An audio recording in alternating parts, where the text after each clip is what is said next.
جب مجھے لاہور سے ملتان جیل لے جایا گیا تو دوپہر کا وقت تھا۔ جو کمرہ دیا گیا تھا اس میں چھت کا پنکھا بھی نہیں تھا اور نلکے کی جگہ ہینڈ پمپ تھا۔ یہ A کلاس قیدی کا کوارٹر تھا۔ C کلاس کا ایک مشقتی قیدی ملازم دیا گیا تھا جو بیٹھا انتظار کر رہا تھا۔ تقریباً 40 سال کا خوب تنومند آدمی تھا۔ پہلے تو اس نے مجھ کو غور سے دیکھا اور پھر یکدم اٹھ کھڑا ہوا۔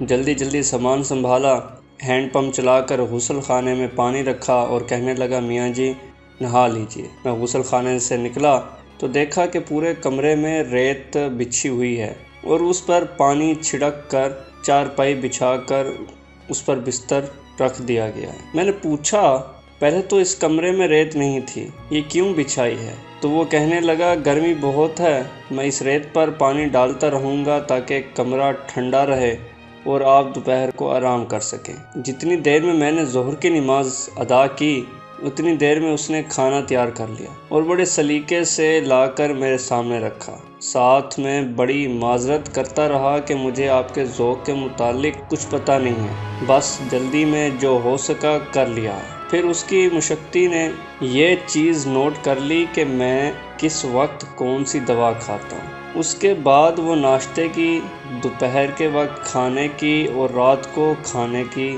صحیح دوائیاں سامنے رکھ دیتا تھا۔ کبھی یہ کہنے کی ضرورت پیش نہیں آئی کہ تم نے صبح کے وقت کی دوا نہیں رکھی ہے۔ ابا جان نے بتایا، اس نے جیل میں میری ایسی خدمت کی اور اس محبت سے خدمت کی کہ میں حیران رہ جاتا تھا۔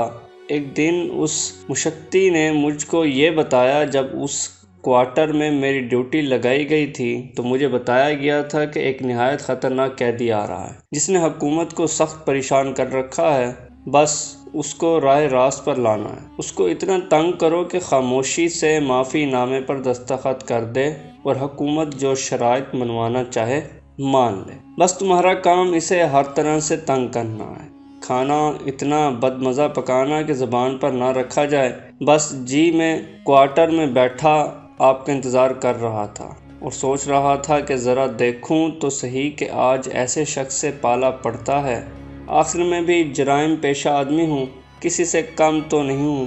پھر جب آپ اندر آئے تو میں آپ کو دیکھ کر بس سوچتا ہی رہا کہ بھلا آپ جیسے شخص سے بھی کسی کو کوئی خطرہ ہو سکتا ہے۔ میاں جی آپ کو دیکھتے ہی پہلی نظر میں آپ کی محبت نے میرے دل میں گھر کر لی۔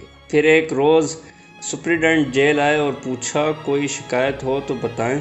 میں نے کہا، مجھے تو کوئی شکایت نہیں ہے، میں بلکہ آرام سے ہوں۔ سپرنٹنڈنٹ جیل دوسرے تیسرے دن آتے رہے اور یہی سوال پوچھتے رہے۔ آخر ایک روز پوچھ ہی لیا کہ آپ یا تو تکلفاً یہ کہہ رہے ہیں یا پھر صحیح بات نہیں بتا رہے۔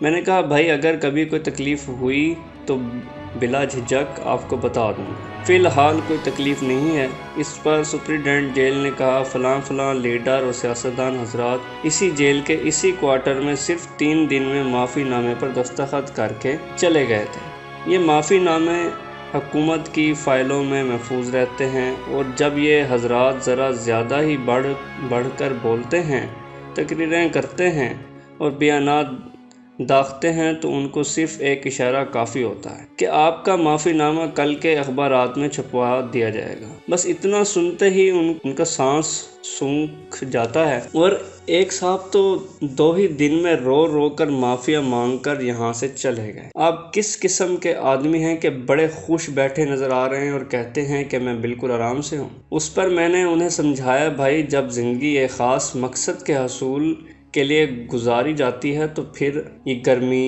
یہ سردی، یہ جیل کی کوٹھڑی جیسی منزلیں راستہ خوب سوچ سمجھ کر اختیار کیا ہے۔ جیسی منزلیں بالکل ثانوی حیثیت اختیار کر لیتی ہیں، میں نے یہ راستہ خوب سوچ سمجھ کر اختیار کیا ہے۔ برتر از اندیشہ سود و ضیاع ہے زندگی کا کہ ذاتی آرام اور تکلیف سے میں بے نیاز ہو چکا ہوں۔ سپرنٹنڈنٹ صاحب پھر کہنے لگے، آخر آپ اپنے 8 بچوں کو کس بات کی سزا دے رہے ہیں؟ ان کے بارے میں بھی تو کچھ سوچئے۔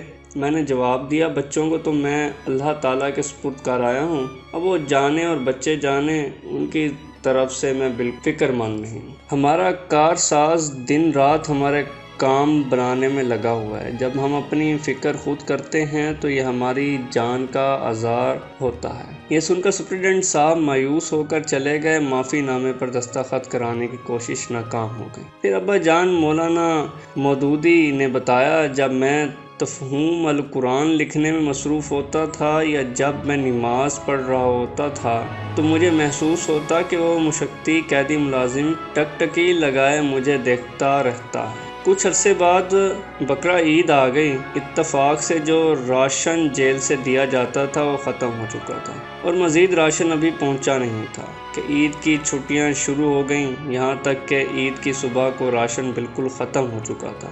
وہ سخت پریشان تھا کہ راشن پہنچا نہیں، اب آپ کو ناشتہ کیسے دوں؟ یہاں تک بات کرتے کرتے اس کے منہ سے جیل انتظامیہ کے لیے ایک دو سخت الفاظ نکل چکے تھے۔ میں نے اس سے کہا، رات کو جو چنے کی دال اور روٹی بچی تھی وہی گرم کر کے لے آؤ۔ وہ کہنے لگا، وہ تو میں آپ کو کبھی نہیں دوں گا، بھلا عید کے دن بھی کوئی رات کی باسی دال روٹی کھاتا ہے؟ میں نے اسے سمجھایا، بھائی میری فکر نہ کرو، میں بڑی خوشی سے دال روٹی کھا لوں گا، چونکہ ابا جان صبح 8 بجے ناشتہ کرنے کے عادی تھے اور اپنے معمولات میں وقت کے سخت پابند تھے، اس لیے انہوں نے آرام سے دال روٹی کا ناشتہ کر لیا۔ یہاں پر دادی اماں کی تربیت رنگ لا رہی تھی، جو انہیں کبھی سونے کا نوالا کھلاتی تھیں اور کبھی چٹنی روٹی۔ جس وقت میں ناشتہ کر رہا تھا تو کسی کے سسکیاں بھر کر رونے کی آواز آئی۔ پیچھے مڑ کر دیکھا تو وہی مشقتی بیٹھا رو رہا تھا۔ پوچھا، کیا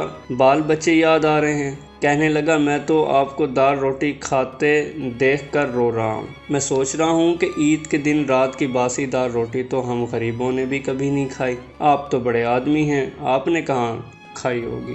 میں نے اسے شفقت سے سمجھایا، دیکھو بھائی، میں نے یہ راستہ سوچ سمجھ کر اختیار کیا ہے اور میں بڑی خوشی سے اس راہ پر چل رہا ہوں۔ اگر کبھی بالکل بھوکا بھی رہنا پڑا تو انشاءاللہ آرام سے رہ لوں گا، میری وجہ سے رنجیدہ نہ ہوا کرو۔ ابا جان نے مزید بتایا، میں تو ناشتہ کر کے تفہیم قرآن لکھنے بیٹھ گیا، لیکن اس بیچارے مشقتی نے احتجاجاً ناشتہ نہ کیا، اگرچہ اس کے لیے دال روٹی بچی ہوئی رکھی تھی۔ اتنے میں کوارٹر کا دروازہ زور زور سے کھٹکھٹایا گیا۔ مشقتی نے دروازہ کھولا تو ایک سنتری کئی ناشتے دان، بڑے بڑے پیکٹ اور گٹھڑیاں اٹھائے کھڑا کہہ رہا تھا، مولانا صاحب، آپ کے چاہنے والے تو فجر کے وقت ہی یہ چیزیں لے آئے تھے اور جیل کے دروازے پر کھڑے تھے، لیکن سپرنٹینڈنٹ صاحب کا دفتر عید کے بعد کھلا۔ اس کے بعد ان چیزوں کی تلاشی اور جانچ پڑتال ہوئی، اسی لیے دیر لگ گئی۔ اب قیدی ملازم نے وہ پیکٹ ناشتے دان اور گٹھڑیاں کھولیں تو ان میں سے انواع و اقسام کی نعمتیں تھیں۔ میں نے اپنے جیل کے مشقتی ساتھی سے کہا، دیکھو یہ سب تمہارے لیے آیا ہے، کیونکہ تم ہی اداسی میں بھوکے بیٹھے رو رہے تھے۔ اب خوب جی بھر کر کھاؤ اور باقی چیزیں دوسرے قیدیوں میں بانٹ آؤ۔ آخر یہ پراٹھے، شامی کباب، حلوہ پوڑی، شیر خورمہ اور مٹھائیاں ان کو بھی تو اچھی لگیں گی۔ میں یہ کہہ رہا تھا مگر میرا مشقتی ساتھی کف افسوس مل رہا تھا، کاش وہ دال روٹی میں نے آپ کو دینے کی بجائے کووں کو کھلا دی ہوتی۔ میرے بہت کہنے پر اس نے ناشتہ کیا اور باقی ساری چیزیں دوسرے قیدیوں میں بانٹ آیا اور ساتھ ہی ساتھ ان سے کہتا، میرے میاں جی کے لیے یہ سب چیزیں آئی تھیں، انہوں نے تمہیں بھجوائی ہیں۔ پھر ابا جان نے کہا، عید کے روز دوپہر ہوئی تو اسی طرح دروازہ کھٹکھٹایا گیا اور پھر اسی طرح ناشتے دان اور ہانڈیاں کپڑے میں باندھی ہوئی آ گئیں۔ ایسے ایسے کھانے آئے کہ مشقتی ساتھی تو حیران رہ گیا۔ اس نے مجھے کھانا کھلایا اور باقی قیدیوں میں بانٹ آیا۔ رات کو پھر اتنا ہی کھانا آ گیا۔ غرض یہ کہ عید کے 3 دن ہمارے رفقا نے ملتان جیل میں اتنا زیادہ